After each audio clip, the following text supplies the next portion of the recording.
mengupas tentang rahasia di balik harta Qarun.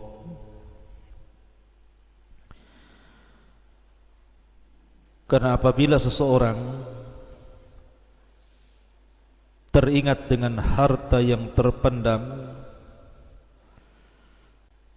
pasti seseorang akan terpikir dengan Qarun. Pertanyaannya, lalu di mana harta Qarun itu berada? Kemudian apakah hakikat Qarun itu memang ada ataukah tidak? Ini yang kemudian menjadi perbincangan manusia, mulai orang biasa sampai kepada pakar-pakar peneliti, juga para ulama membicarakan tentang ini. Siapa Qarun? Dan kenapa namanya begitu diabadikan dalam Al-Quranul Karim? Dan bukan hanya dalam Al-Quran, tapi juga dalam Taurat, Injil, dan kitab-kitab muqaddasah lainnya. Ma'asyiral muslimin yang dimuliakan Allah Subhanahu wa taala, sebelum saya bicara tentang di mana letak harta Qarun itu, maka kita akan menjelaskan sedikit tentang biografi siapa Qarun. Walaupun ini sering saya sudah ulang-ulang di beberapa kajian kita ketika membahas qasasul Quran. Ma'asyiral muslimin yang dimuliakan Allah Subhanahu wa taala, Qarun ini namanya Qarun ibn Yashur ibn Qahith. Dan Qahith ini adalah ayah daripada Imran,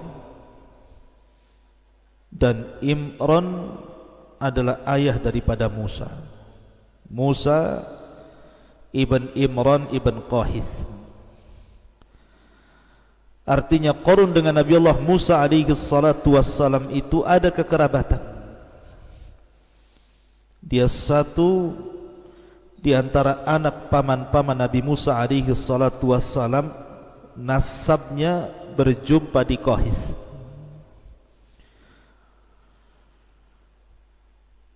Ma'asyiral muslimin yang dimuliakan Allah Azza wa Jalla, itu berdasarkan Al-Quran nama Qarun tersebut.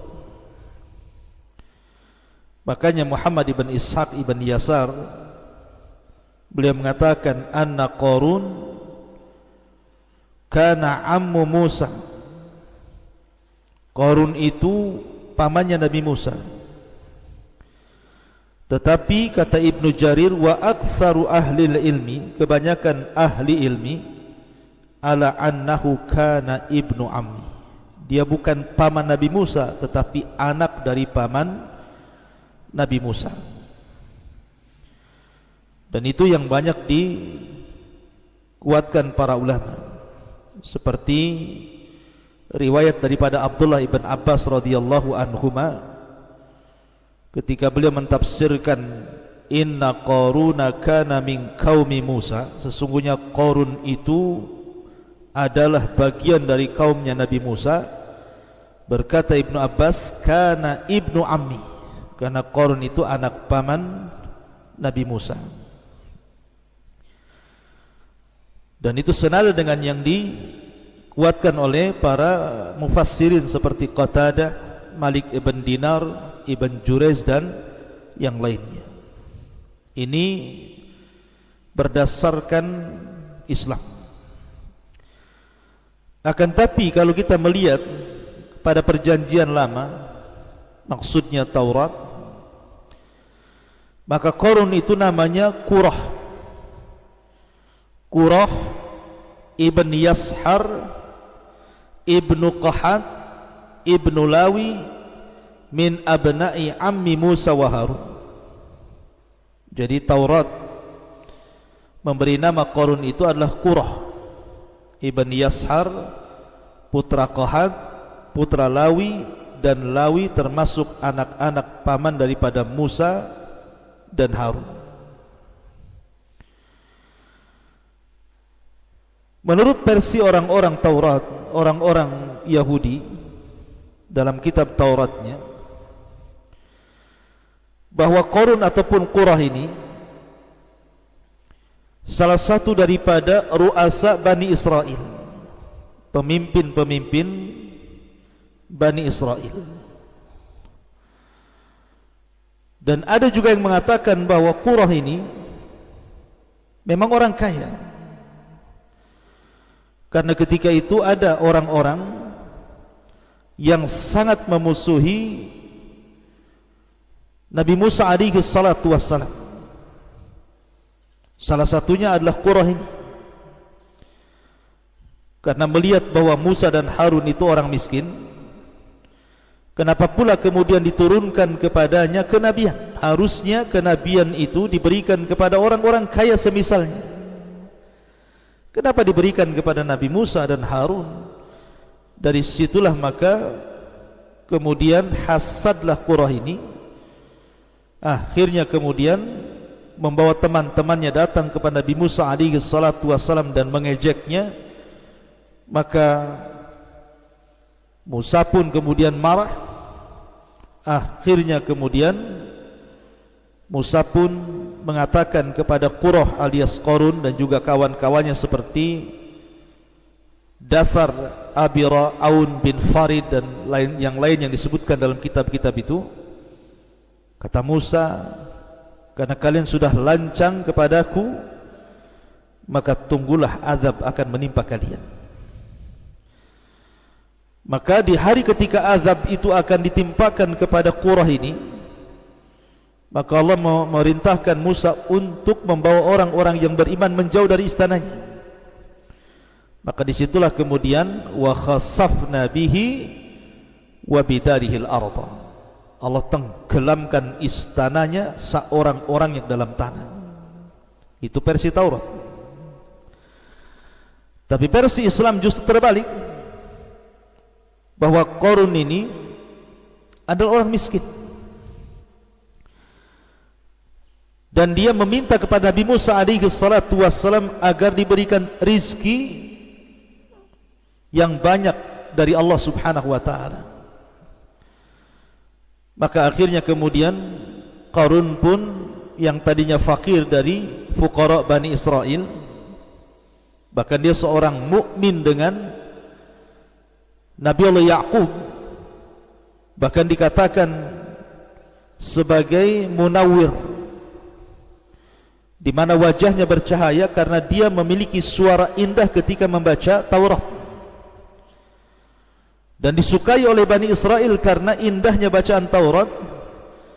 Tiba-tiba kemudian setelah Allah subhanahu wa ta'ala memberikan kekayaan kepada Qarun ini, mulailah dia sedikit demi sedikit menjauh dari ajaran Musa. Dan ketika betul-betul Allah kuasakan harta yang banyak, kalla innal insana la yatgha an ra'ahu stagna, sekali-kali manusia bisa menjadi melampaui batas apabila dibentangkan kekayaan kepadanya.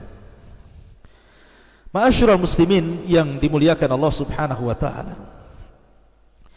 baik sebelum saya kupas tentang rahasia di balik harta Qarun,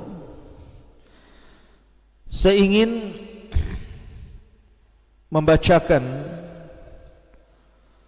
beberapa ayat dalam Al-Quranul Karim yang berkaitan dengan kisah Qarun ini. Ma'asyiral muslimin yang dimuliakan Allah subhanahu wa ta'ala, Allah subhanahu wa ta'ala berfirman, inna Qarun kana min qaumi Musa fabagha alaihim, sesungguhnya Qarun termasuk kaumnya Nabi Musa, tetapi dia berlaku zalim terhadap mereka. Wa atainahu minal kunuzi ma inna mafatihahu latanu'u bil usbati ulil quwwati.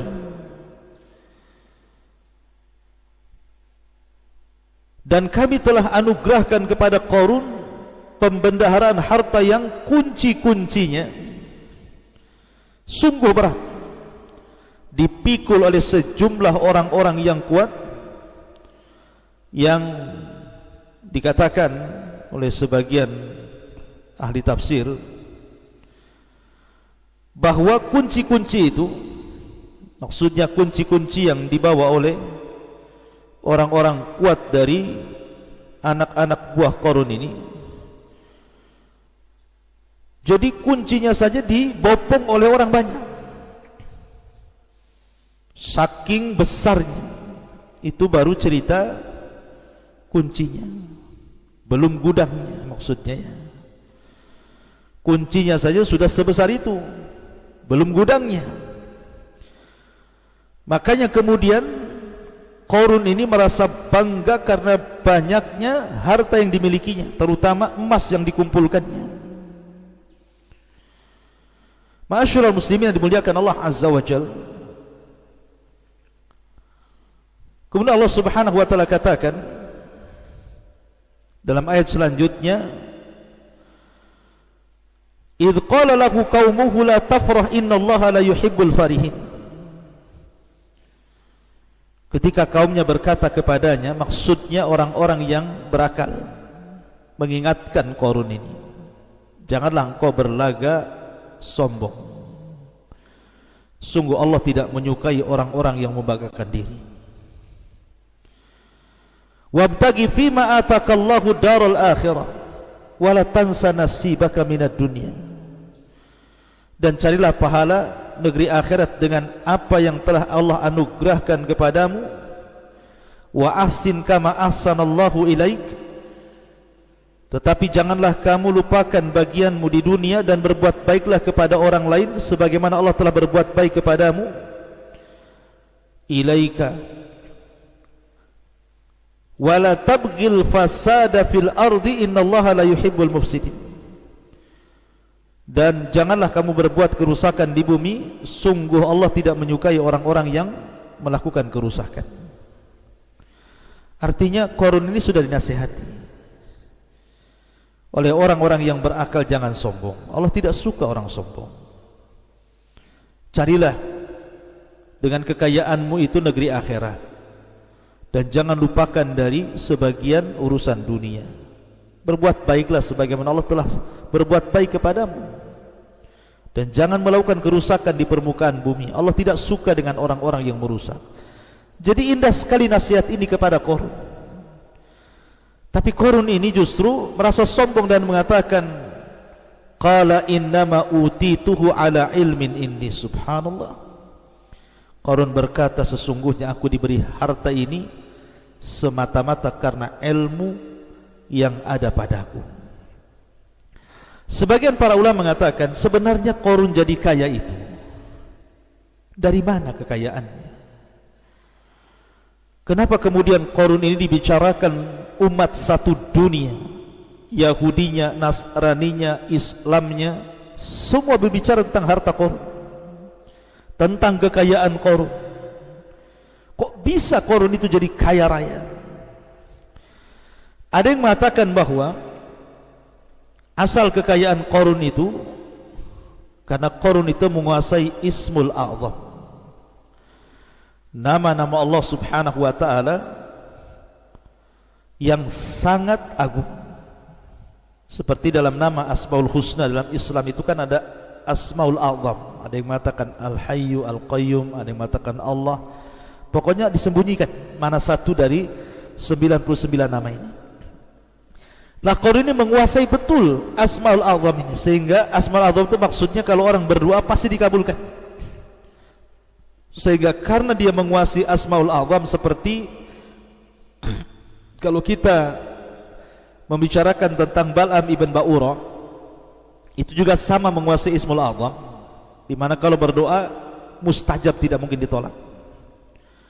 Lah dengan sebab Qarun menguasai Ismul A'zam itulah dia meminta kepada Allah untuk menjadi kaya raya, dan Allah kabulkan. Namun setelah itu dia kufur nikmat kepada Allah Azza wa Jalla.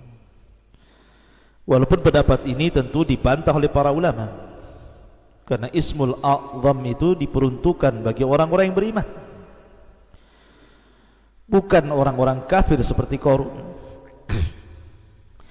Kemudian yang kedua, Qarun ini dianugerahi oleh Allah Subhanahu wa taala tentang ilmu kimia.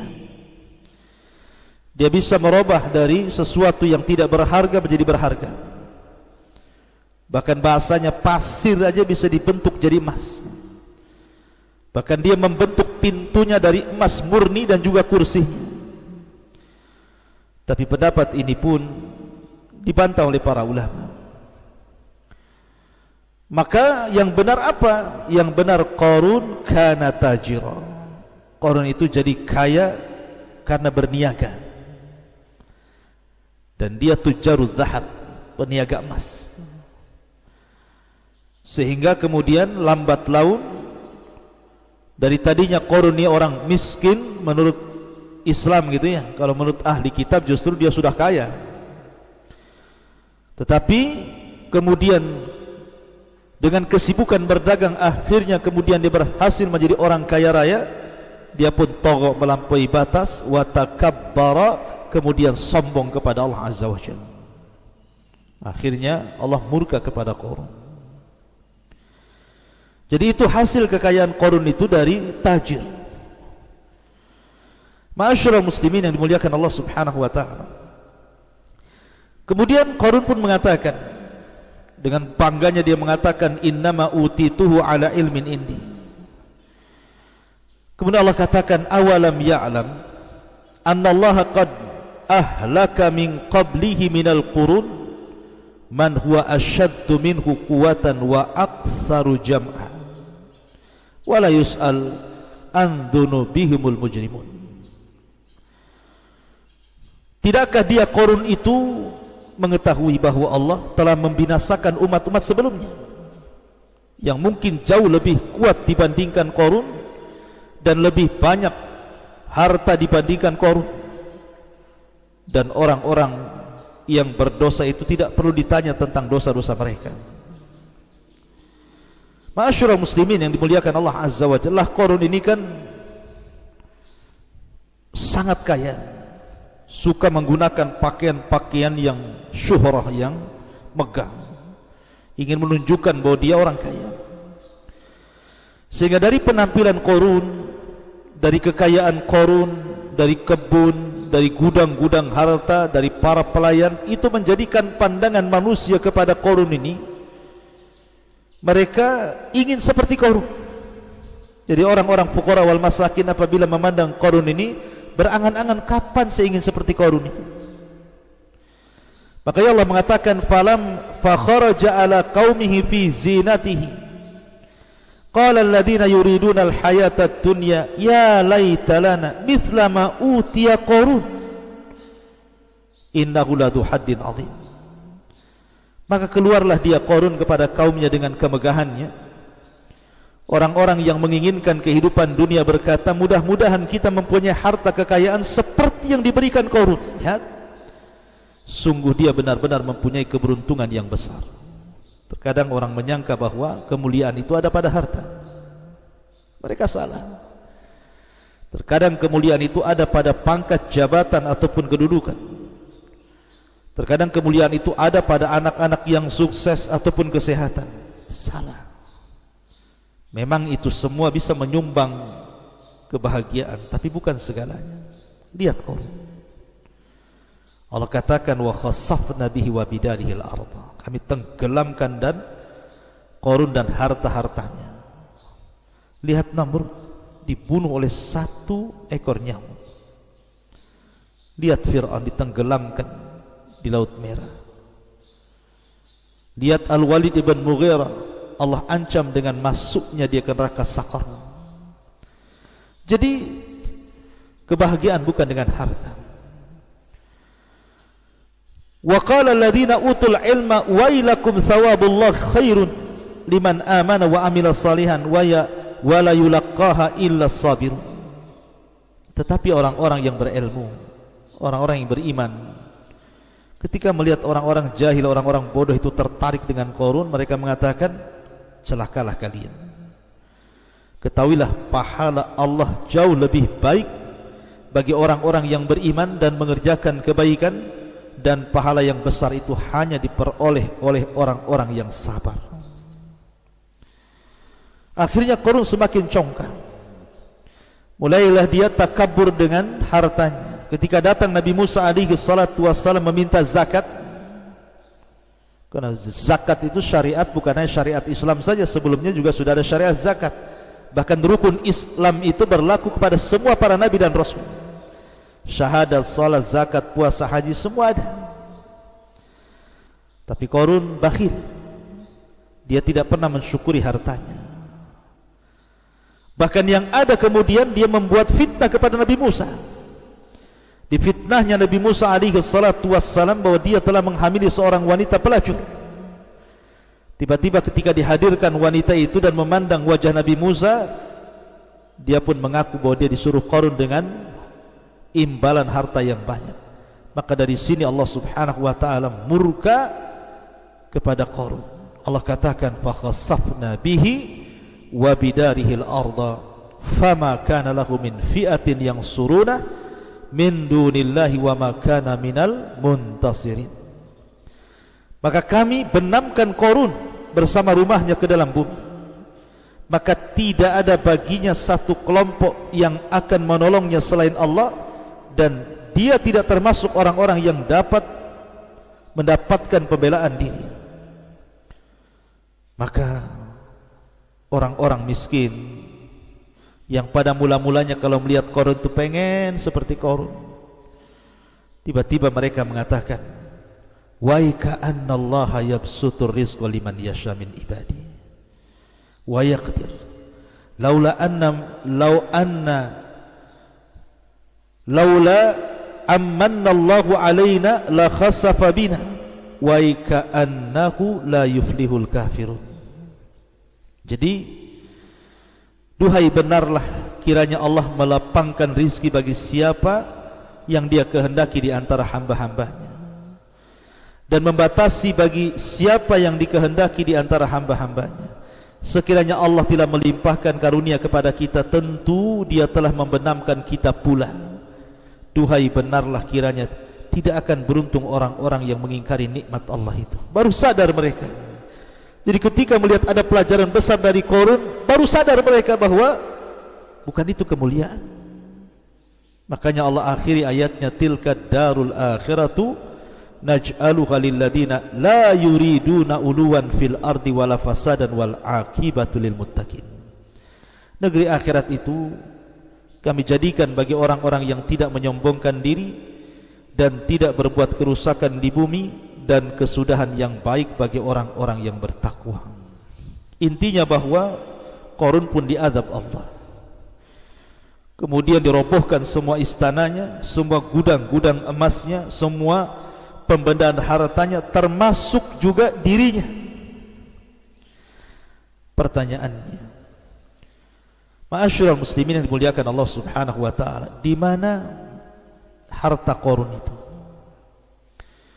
Di mana peristiwa ini terjadi? Ma'asyiral muslimin yang dimuliakan Allah subhanahu wa ta'ala, sebelum saya jelaskan, kita akan jelaskan dulu sebenarnya peristiwa Qarun, perselisihan Qarun dengan Nabi Musa itu di Mesir, ataukah setelah Nabi Musa membawa Bani Israel sampai ke negeri Tih. Kalau versi Taurat, bahwa kejadian perselisihan Qarun dengan Nabi Musa alaihi salatu wassalam itu terjadi di Mesir. Karena ada yang mengatakan Qarun itu adalah salah satu dari orang-orang atau wazirnya Fir'aun dan Haman. Dan istilah Taurat namanya Qurah bin Yashar. Itu orang dekatnya Fir'aun dan Haman, dan dia orang kaya. Adapun versi Islam bahwa kejadian Qarun dengan Nabi Musa itu setelah hijrahnya kaum muslimin dari Mesir menuju Palestina. Maka disitulah terjadi di Arditih. Qarun membangkang perintah Nabi Musa alaihi salatu wassalam, nasibnya sama dengan Bal'am ibn Ba'ura. Kenapa? Karena salah satu laqab Qarun itu Munawwir, Hasanus Saut, suaranya indah ketika membaca At-Taurat, dan manusia suka dengan Qarun itu karena bercahaya wajahnya, menunjukkan bahwa orang yang membaca Al-Quran itu terang wajahnya. Lah, kita tahu bahwa Taurat bukan turun di Mesir. Taurat itu turun ketika Nabi Musa berada di bumi Tih. Maka dari sini menunjukkan bahwa peristiwa ini terjadi setelah hijrahnya Musa membawa Bani Israel dan menyelamatkan dari kejaran Fir'aun, sehingga sampailah di negeri Tih, negeri linglung bahasa kitanya, karena ketika diajak jihad mereka tidak mau. Disitulah peristiwa berlaku. Ma'asyiral muslimin yang dimuliakan Allah subhanahu wa ta'ala, dalam cerita barat ada lagi bahwa Qarun itu adalah raja Libya, Malik Kuruzus, yang dikenal di barat ini. Kuruzus ini raja Libya yang sangat kaya raya gitu ya, yang konon dia orang yang pertama kali mencetak uang emas. Dialah Qarun itu sebenarnya. Tapi ulama Islam menolak pendapat dari barat. Kenapa? Karena Kuruzus ini mati di tangan Qurus Al-Farisi, dan ini bertentangan dengan Al-Quran yang Allah katakan wa khasafna bihi wa bidarhil arda. Qarun ditenggelamkan bersama harta-hartanya ke perut bumi. Sementara Kuruzus ini mati di tangan Qurus Al-Farisi, sehingga apa yang diprasangkakan barat bahwa Qarun adalah Kuruzus ini tidak benar, karena bertentangan dengan Al-Quran dan juga sunnah Nabi sallallahu alaihi wasallam. Ma'asyiral muslimin yang dimuliakan Allah azza wa jalla, setelah kita tahu bahwa peristiwanya di Arditih, di bumi linglung ini, lalu terjadi silang pendapat. Di mana harta Qarun yang ditenggelamkan Allah itu? Ada yang mengatakan bahwa peristiwa itu terjadi di Mesir, terjadi di Kairo, di Mesir sana, di tempat yang disebut Al-Fayyum. Al-Fayyum ini kalau dibuat jarak dari Kairo Mesir sekitar 150 km. Di barat daya Kairo dan Mesir, Fayyum ini. Karena di situ konon ada runtuhan bangunan yang dipercaya sebagai tempat tinggal Qarun di masa itu, dan tempat itu berdekatan dengan Danau Qarun, atau kurang lebih berjarak sekitar 2 km. Menurut beberapa sumber, bangunan yang masih berdiri kokoh adalah benteng yang dibangun oleh Qarun. Jadi ada yang berpendapat bahwa Qarun itu hartanya dipendam di Fayyum, di Mesir sana. Bahkan Fayyum ini menjadi pusat penelitian dunia. Apakah betul di situ pernah terjadi gempa gitu sehingga menghancurkan istana Qarun dan Qarun-Qarunnya sekali gitu ya? Ataukah ada tempat lain selain Fayyum ini? Ada juga yang mengatakan bahwa peristiwa ini bukan terjadi di Fayyum, tetapi terjadi di Nainawa. Nainawa mana? Di Irak. Disitulah kekayaan Qarun yang kemudian Allah subhanahu wa ta'ala tenggelamkan ke bumi, di Nainawa di Irak. Ada juga yang mengatakan bahwa harta Qarun itu ya di bawah sungai Efrat itu. Nabi SAW yang mengatakan bahwa di situ ada pembendarahan emas gitu ya. Tapi ma'asyiral muslimin, Quran ataupun sunnah Nabi SAW tidak menjelaskan secara detail letaknya di mana, Kemudian waktunya kapan, karena kelahiran Qarun dan wafatnya Qarun aja tidak dijelaskan. Yang disepakati bahwa Qarun itu hidup di zaman Nabi Musa dan mati di zaman Nabi Musa. Tapi kapan lahirnya, kapan wafatnya tidak dijelaskan. Termasuk tempat ditenggelamkan Qarun dan juga seluruh istana dan kekayaannya tidak dijelaskan. Sehingga kita hanya berpatokan kepada Al-Quran dan Sunnah Nabi SAW, karena tidak ada keterangan yang jelas dari Quran Sunnah tentang letaknya di mana. Sehingga kemudian manusia menerka-nerka, ada yang mengatakan di Fayyum di Mesir, ada yang mengatakan di Nainawa Irak, ada yang mengatakan di Efrat gitu, dan begitu seterusnya. Yang jelas bahwa kemungkinan bisa terjadi. Yang jelas bahwa Qarun pernah ditenggelamkan bersama hartanya. Di mana harta itu berada, wallahu a'lam. Itu yang paling selamat, wallahu a'lam. Ma'asyiral muslimin yang dimuliakan Allah Subhanahu wa taala, maka kita tidak bisa memastikan keberadaan harta Qarun yang terpendam di dasar bumi itu. Tapi yang jelas bahwa Al-Quran ketika menceritakan sebuah kisah, yang paling inti itu bukan bicara tentang tahun kelahiran, tahun wafat, di mana kejadian, di tempat mana, bukan itu. Tetapi ketika Allah menceritakan sebuah kisah itu untuk diambil fawaid dan juga ibrah. Lalu apa yang kita bisa ambil, kita petik dari pelajaran kisah Qarun? Yang pertama, al-malu yakunu fasadan wa wabalan ala sahibihi idza lam yastakhdimhu fi ta'atillah. Namanya harta itu akan menggiring manusia kepada kerusakan bagi pemiliknya kalau tidak digunakan di jalan Allah. Makanya ada istilah sabda Rasul, malun salih li rajulin salih. Harta yang baik itu kalau yang megang orang baik. Tapi harta bisa jadi jahat kalau yang megang orang jahat. Yang kedua, kasratul mal laisat dalilan ala mahabbatillah wa ridha anil abdi. Banyaknya harta itu bukan dalil seseorang itu mendapatkan kecintaan Allah dan keridhaannya, tidak. Karena ada salah persepsi dari masyarakat, kalau harta banyak, Rabbi akraman, oh Rabbku sedang memuliakanku. Tapi kalau disempitkan rizkinya, dia pun mengatakan Rabbi ahanan, oh jangan-jangan Rabbku sedang merendahkan diriku. Bukan itu. Kenapa harta bukan dalil orang itu dicintai Allah? Karena harta itu bersyirikat, mukmin kaya, kafir juga kaya. Abu Bakar kaya, Utsman kaya, Abdurrahman bin Auf kaya. Tapi Abu Jahal juga kaya, Abu Lahab juga kaya, Umayyah juga kaya, Sulaiman kaya, Namrud juga kaya, Qarun juga kaya, Fir'aun juga kaya. Artinya kekayaan itu bersyirikat antara mukmin dan kafir. Lalu apa kemuliaannya kalau bersyirikat? Maka bukan menunjukkan kecintaan Allah dan ridhanya. Yang ketiga, kufrun ni'matillah,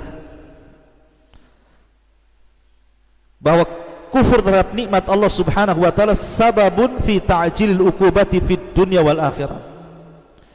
Bisa menjadi penyebab disegerakannya siksa di dunia bahkan sebelum akhirat. Seperti Qarun, di akhirat sudah jelas tuh, di dunia sudah diadab sebabkan kufur nikmat.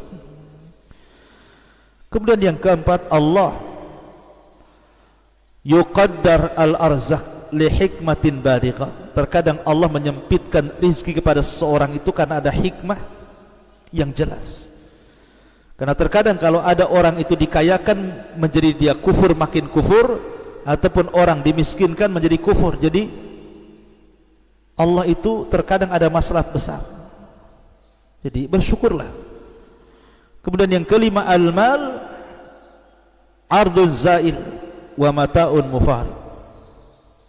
Harta itu benda yang akan hilang, yang akan berpisah dari kita. Makanya ulama mengatakan hakikatul mal at-tajmi' wa tafriq. Hakikat harta itu kita kumpulkan, habis itu kita tinggalkan. Anda bekerja dari 20 tahun, 30 tahun, 40 tahun, sekarang sudah 60 tahun, sudah punya rumah, punya kebun, punya ATM, punya rekening, punya ini, punya itu. Tiba-tiba besok mati karena corona. Dibawa harta Anda ke dalam kuburan? Tidak. Yang berpisah pertama dari badan harta kita. Setelah keluarga mengantar ke kuburan kemudian meninggalkan, baru keluarga kita. Setelah itu ribut warisan kita. Itulah harta, hakikat harta itu tajmi' wa tafriq. Makanya sebagai penutup Rasul mengatakan, maluka ma akalta fa afnaita wa ma labista fa ablaita wa ma tasaddaqta fa abqaita. Hartamu, kata Rasul, yang kau makan pasti hilang, yang kau pakai pasti usang, yang kau sedekahkan itulah yang kau bawa mati. Subhanakallahumma bihamdika asyhadu an la ilaha illa anta astaghfiruka wa atubu ilaik. Allahu ta'ala. Assalamualaikum warahmatullahi wabarakatuh.